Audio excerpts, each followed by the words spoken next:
চট্টগ্রাম মহানগর উত্তর আগ্রাবাদ ২৪ নং ওয়ার্ড বিএনপি ও অঙ্গ সংগঠনের অফিস উদ্বোধন করা হয়েছে। শুক্রবার হালিশহর ঈদগাহ মুন্সিপাড়া হাজারদিঘির পূর্বপাড়া এলাকায় এই অফিস উদ্বোধন করা হয়। উক্ত অফিস উদ্বোধন অনুষ্ঠানে প্রধান অতিথি হিসেবে উপস্থিত ছিলেন চট্টগ্রাম মহানগর বিএনপির সাবেক পরিবেশ বিষয়ক সম্পাদক সাবের আহমেদ সাবের। এছাড়াও বিএনপি নেতা হাজি উমর মিয়া, আলহাজ বশির আহমেদ, চট্টগ্রাম মহানগর কৃষক দলের সদস্য আবু তাহের, তাঁতি দল নেতা মোহাম্মদ নূর হোসেন, ২৪ নং ওয়ার্ড বিএনপি নেতা ও উত্তর আগ্রাবাদ সাংগঠনিক অফিস তত্ত্বাবধায়ক আব্দুল মান্নান, সদস্য সচিব মাজহারুল হক মুজু, ডাবলমুরিং থানা শ্রমিক দলের সাবেক দপ্তর সম্পাদক রফিক আলম রফিক, সাবেক ছাত্রনেতা ফারুক আহমেদ রাজু, আবু তালেব টিফু, মোহাম্মদ কামরুল ইসলাম, মোহাম্মদ শাহজাহান, হাজি মোহাম্মদ ইয়াকুব সহ এলাকার গণ্যমান্য ব্যক্তিবর্গ উপস্থিত ছিলেন। শেষে মোনাজাতের মাধ্যমে উদ্বোধনী অনুষ্ঠান সম্পন্ন হয়।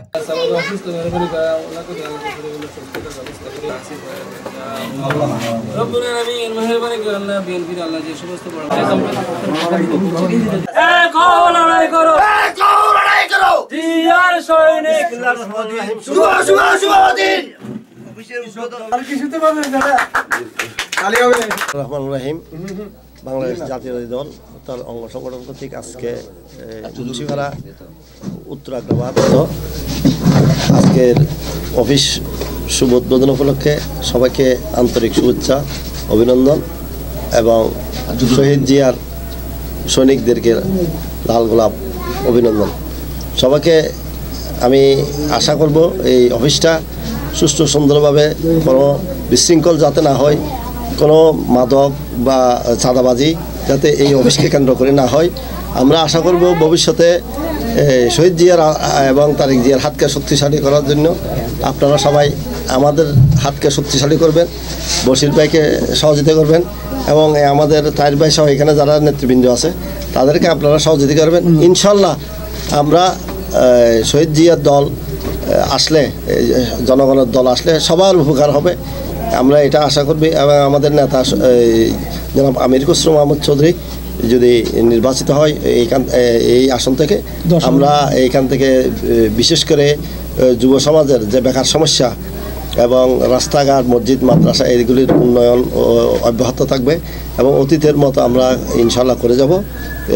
এইভাবে যদি আমরা শহীদ জিয়ার দলকে এবং বিএনপিকে যদি আমরা এগিয়ে নিতে পারি, দেশের থেকে চাঁদাবাজ সন্ত্রাস ইনশাল্লাহ নির্মূল হবে, আমরা এই আশা করব। এবং সবাইকে আমরা আশা করব যে এই মুন্সিপাড়া ইউনিটের বিএনপির নেতৃবৃন্দ, এটা এখানে বিএনপির ঘাঁটি, আপনারা এই ঘাঁটিকে ভবিষ্যতে আরও সম্পৃক্ত করবেন এবং সবাইকে যাতে আমাদের দলে কোনো বিশৃঙ্খলা সৃষ্টি করতে না পারে বা অনুপ্রবেশকারী যাতে কোনো বিশৃঙ্খলা করতে না পারে, এখানে আমাদের সিনিয়র বশির ভাই সহ যারা নেতৃবৃন্দ আছে, ওমর ভাই সহ তাদের সার্বিক সহযোগিতার মাধ্যমে আপনারা সুষ্ঠু সুন্দরভাবে অফিসটা পরিচালনা করবেন।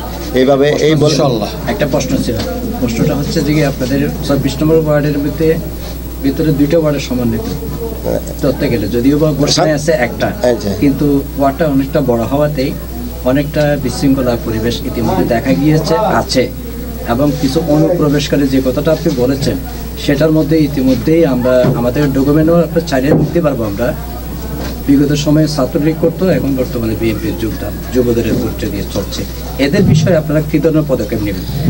আমরা এটা বৃহৎ দল, আমরা সবাইকে অভিনন্দন জানাবো। এই বাংলাদেশের সব মানুষ রাজনীতি করে না, 2% হইতে 3% মানুষ রাজনীতি করে, আরগুলি হলো নিরপেক্ষ। এরা যারা আমাদের এখানে শহীদ জিয়ার দলকে ভালোবাসবে এবং খালেদা জিয়াকে ভালোবাসবে, অনেকের সময়ে এবং স্থান কালপাত্র অনুযায়ী অনেক সমস্যা অনুযায়ী ওই আওয়ামী লীগকে সাপোর্ট করছে বা ওই দলের সাথে করছে, কিন্তু বর্তমানে শহীদ জিয়ার দলকে যদি ভালোবাসে, খালেদা জিয়ার দলকে যদি ভালোবাসে এবং যদি তাদের অতীত যে কর্মকাণ্ডগুলি যদি বিএনপিতে আসে না করে, তাহলে আমরা অভিনন্দন জানাবো।